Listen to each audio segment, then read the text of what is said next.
Bitcoin's creator vanished in 2011 and left behind a fortune that sits untouched today.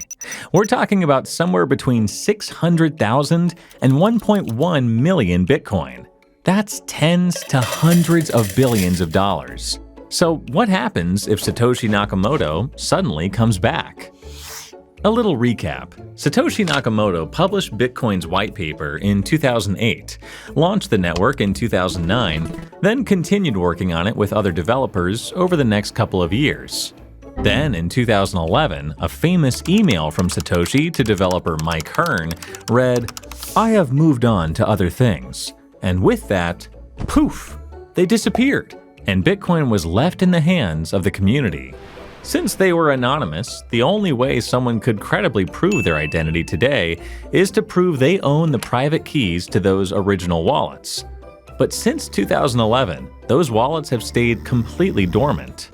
If any Bitcoin from these early wallets moved, markets would react instantly. The elephant in the room is whether Satoshi plans to sell their massive supply. But the thing is, Satoshi can't sell. Well, not really. There simply isn't enough liquidity in the market to absorb 1 million Bitcoin. That's close to 5% of the total supply. Selling that much at once would crash the price to near zero, at least temporarily. And it's probably safe to assume that Satoshi knows even hinting at a sale would spark panic.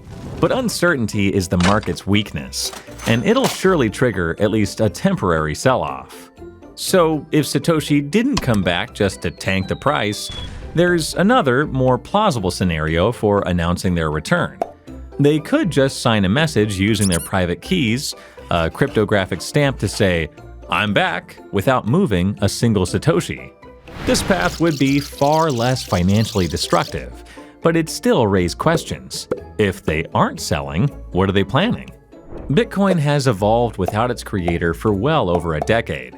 Thousands of developers have built the network into what it is today. If Satoshi returned, everyone would be holding their breath, waiting to hear what they thought. If they proposed changes to the protocol, it would certainly trigger the most heated community split in Bitcoin's history. Even though anyone can propose changes, Satoshis would obviously carry extra weight. Should the community follow the original architect or stick with the decentralized development process that has worked for over a decade? This tension gets to the heart of what Bitcoin was created to be, a network that no single person controls. A fun question to ponder is, what possible reason would Satoshi want to return? Sheer curiosity? Recognition? One consideration is that their return might be forced rather than voluntary.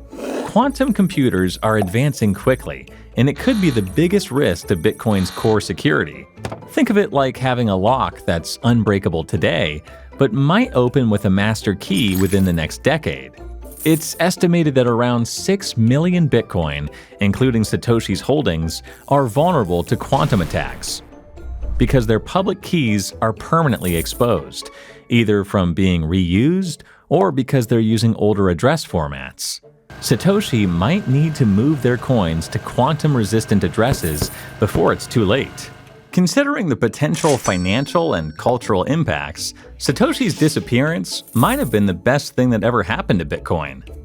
By vanishing, Satoshi turned from a founder into a neutral symbol that everyone could project their own ideals onto. It forced the network to grow through a brutal, parentless adolescence, learning to solve its own problems. Makes for good lore if you ask us. At the end of the day, the fact that the code runs, miners mine, and blocks are produced every 10 minutes, regardless of who the creator was or if they'll ever return, is the ultimate proof of Bitcoin's resilience. Want to dive deeper into that quantum threat we mentioned? Find out if you ever need to worry about that here.